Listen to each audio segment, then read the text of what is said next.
Malo e lelei ho ik mo ka inga, pea malo mo lava mai ki he tau polokalama a ko he ahoni, pea ka pate mo lava o mea mai ki he ki sātiko ni.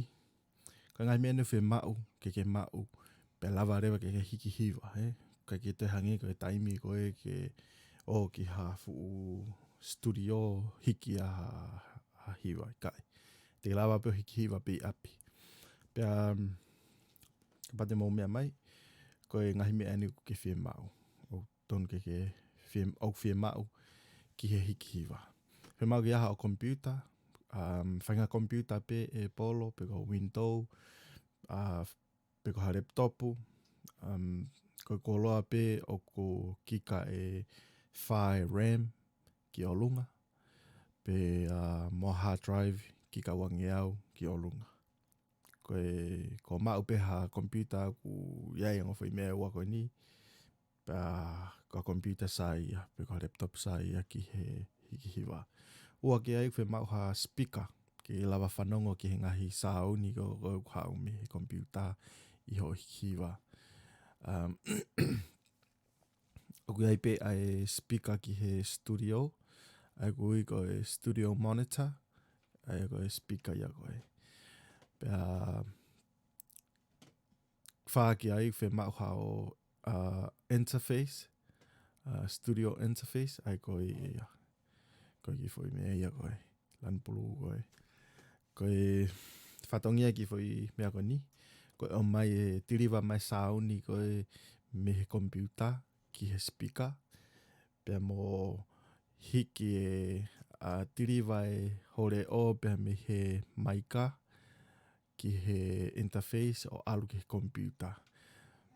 Ai koe whatongia ia o interface. Pea koe kone whatongia e taha, koe tamate e sauni kou hau me speaker, kai whamo uipe sauni kou hau, a sauni kou hau me computer ke speaker, ai te ke lava tamate i sauni kou ia, kai taim kou ke hiki ai, e lava rewa ke o mai e sauni kou me computer he earphone ni, ke whanong ke piti, pea lava rewa ke hiki ho hiwa he maika. Koe whatongia ia o interface. Pea kono whatongia e taha, kono whakasi i ange ai background noise. Kai ke ne tamate i background noise, ka oku ne ki whakasi i a sauni o background noise. Pe koe, kai ke ilopu ka hano whakatonga. Ka ku mahalo ku mahino pe, koe maika whi mau ha studio microphone, ai koe ia. Pea moe earphone, Pea ka pate ke mau ha studio speaker, pe koe monitor, te ke palake ki mui i he fwoi interface, Pe palake rewa interface ke computer i he USB. Palake rewa maika ki he laini maika, pe te ke palake rewa a earphone ni ki he laini o earphone ni. Pe koe pe volume ke earphone ni, pe iai pe mai volume ke speaker.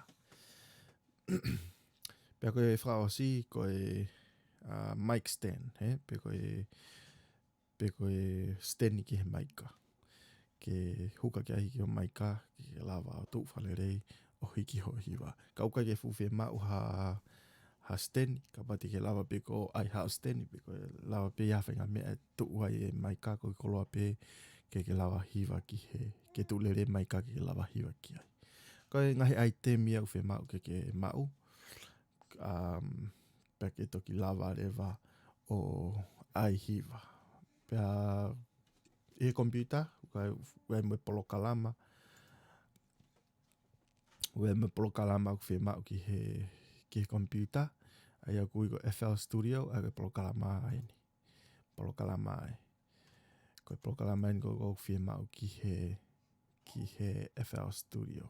Koe FL Studio.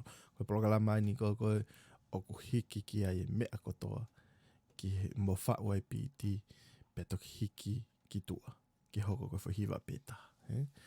Ai a koe koe ngahi mea ia koe te whi mau. Te u lisi pe ngahi mea koe ni, ke mo lava o mea atu o kume ngahi mea koe ni. Ia pe ngahi mea mamaa, ia ngahi mea mamafa, ka pau si e patseti, whenga pe he mea kou mamaa. Koe whamuri tōku, nau sao ni tatau pe, pe ka pau te ke poto, au ka taimu ke masta i he proklama koe ni te lava pe ai mea mamaa, ke sao ni mamafa. I taimu koe te ke poto ai nonga ke proklama koe ni.